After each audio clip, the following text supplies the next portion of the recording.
আমাদের সবাই নিজের ইচ্ছা কইরা আল্লাহর মহব্বতে আল্লাহ পাকের ভালোবাসায় গলা সাইরা সবাই আওয়াজ দিছেন। আমার বিশ্বাস হয় না শেখে কাতিয়ার কুলে দেখা আমরা গলা সারি সমস্ত শক্তি দিয়া একবার জুড়ে এমন জুড়ে আল্লাহু আকবার আওয়াজ দেই, বাংলাদেশের সকল শয়তান বাংলার জমিন সাইরা ইন্ডিয়ার মুদির কান্দে শয়তান বরকত।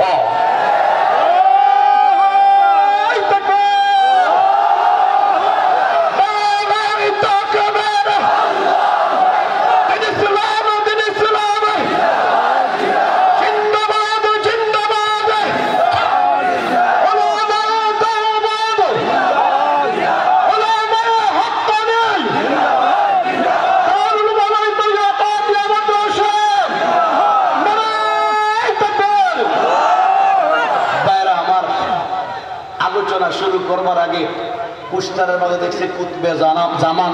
আমার একটা ঘটনা মনে পড়ে গেছে।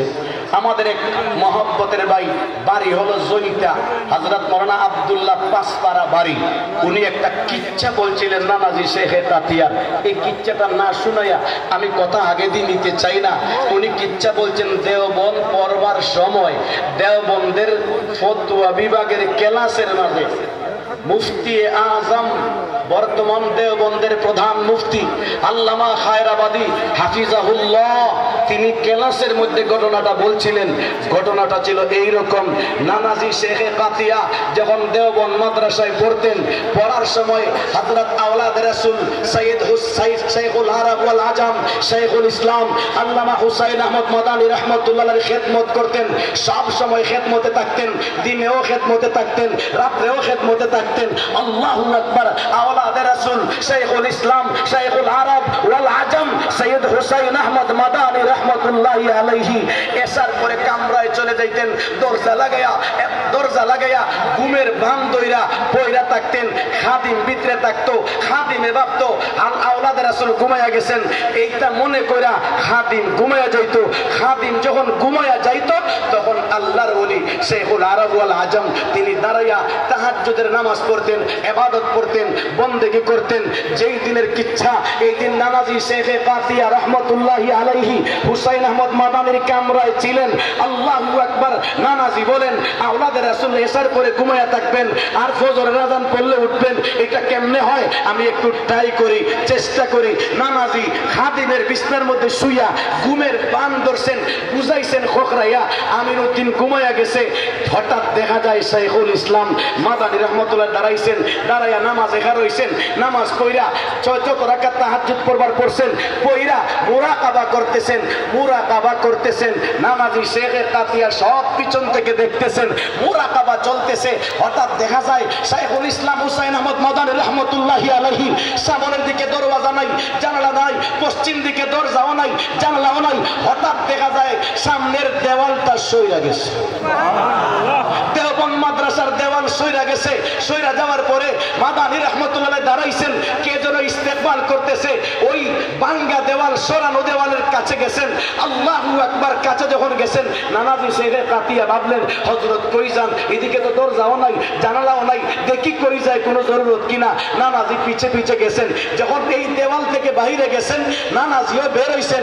বের হওয়ার পরে শেখে কাতিয়া আর কিছু বলতে পারেন না। ঘন্টা খানিক পরে দেখেন মরুভূমি এরিয়ার ভিতরে ওই জায়গায় লক্ষ লক্ষ মানুষ, বিশাল বড় বড় পাগড়ি, সুন্দর চেহারা, সুন্দর জামা, ওই জায়গায় বসা আওলাদ রাসূল সৈয়দ হুসাইন আহমদ মাদানী রাহমাতুল্লাহি আলাইহির জন্য এই মরুভূমির বড় বড় পাগড়িওয়ালারা অপেক্ষায় আছে। মাদানী সাহেব যখন গেছেন, যাওয়ার পরে সবাই স্লোগান দেওয়া শুরু করছে, ইস্তেকবাল করেছে। মাদানী সাহেব যেন প্রধান অতিথির চেয়ারে বসছেন। এরপরে দেখা যায় সিদ্ধান্ত হয় নানাজি শেখে কাতিয়া দূর থেকে দাঁড়ায়া দাঁড়ায়া দেখতেছেন। দেখা যায় অমুকের পাসপোর্ট আনো, অমুকের পাসপোর্ট আনো। পাসপোর্ট আনা হইছে, দস্তখত দেওয়া হচ্ছে, দস্তখত দেওয়া হচ্ছে। জিজ্ঞাসা করা হলো এটা কার পাসপোর্ট? এটা অমুকের পাসপোর্ট, অমুকের পাসপোর্ট। আবার বলা হলো এই পর্যন্ত যাদের দস্তখত দেওয়া হয়েছে এরা আগামী বছর হজে যাবে। এরা আগামী বছর হজে যাবে, এরা আগামী বছর হজে যাবে। অর্থাৎ মাদানী রাহমাতুল্লাহি আলাইহি তাকওয়িনাতের একটা জগৎ আছে, বাতিনি একটা জগৎ আছে, মারিফতের একটা জগৎ আছে। ওই জগতে থেকে পাসপোর্টে দস্তখত দিলে হজে যাওয়া যায়, পাসপোর্টে দস্তখত দিলে উমরায় যাওয়া যায়। আল্লাহু আকবার। নাজি সাহেব আরো অনেক মশওয়ারা করলেন, কইরা ফিরা যখন আসছেন সামনাসামনি না নাজি শেখে কাতিয়াকে দেখেন, বলেন আমিনুদ্দিন তু কাহা সে? हजरत मैं तो आपके पीछे से रहता हूँ, मैं आपके साथ आपके कमरा में तो सोया हुआ था, ऐसा ऐसा हो गया, मैं सो गया, दर हकीकत मैं सोया नहीं था, मैं सोने के भान धर लिया था, আমি ঘুমের ভান ধরে শুয়েছিলাম। দেখি আপনি রাতে ইবাদত কি করেন, আমি ঘুমানোর পরে দেখলাম আপনি দাঁড়ায়া নামাজ পড়লেন, মুরাকাবা করলেন, জিকির আজকার করলেন। এরপরে মুরাকাবার টাইমে দেখা যায় দরওয়াজা, সামনের দিকে দরওয়াজা নাই, জানালা নাই, ওয়ালটা দেওয়ালটা পাক হয়ে গেল। আমি আপনার পিছনের দিকে ছুটলাম, কোথায় আপনি যান দেখি। আমি আপনার পিছনে আসলাম, আসার পরে ঘন্টাখানিক সময় আমি আর কিচ্ছু বলতে পারি না। এখন দেখি মরুভূমির এলাকা, এখানের মধ্যে গাছ নাই, বাড়ি নাই, বিল্ডিং নাই, মানুষের কোনো গন্ধ নাই, কোনো জনসমাগম নাই। এই নির্জন মরুভূমি এলাকায় আমি আপনার পিছনে পিছনে আসছি। মাদানী রহমতুল্লাহ বললেন, তাহলে তো তুমি সব কিচ্ছা দেখছো? জি হযরত দেখেছি। খবরদার খবরদার, আমি হুসাইন জিন্দা থাকতে এমন ঘটনা কাউরে কইও না। আল্লাহর ওলি দেওবন্দের মুফতি আজম খায়রাবাদী সাহেব ক্লাসের মধ্যে বলছিলেন, ওই জায়গায় যারা যায় এরা জামানার কুতুব থাকে, কুতুব ছাড়া এই মাহফিলে কেউ শরীক হতে পারে না। শেখে কাতিয়া কুতুবদের মাহফিলে শরীক হওয়ার কারণে বোঝা যায় শেখে কাতিয়া কুতবে সুনামগঞ্জ নয়, কুতবে বাংলাদেশ না, উনি ছিলেন কুতবে আলমের সঙ্গী, নিজেও একজন কুতবে আলম। কথা বলেন ঠিক কিনা?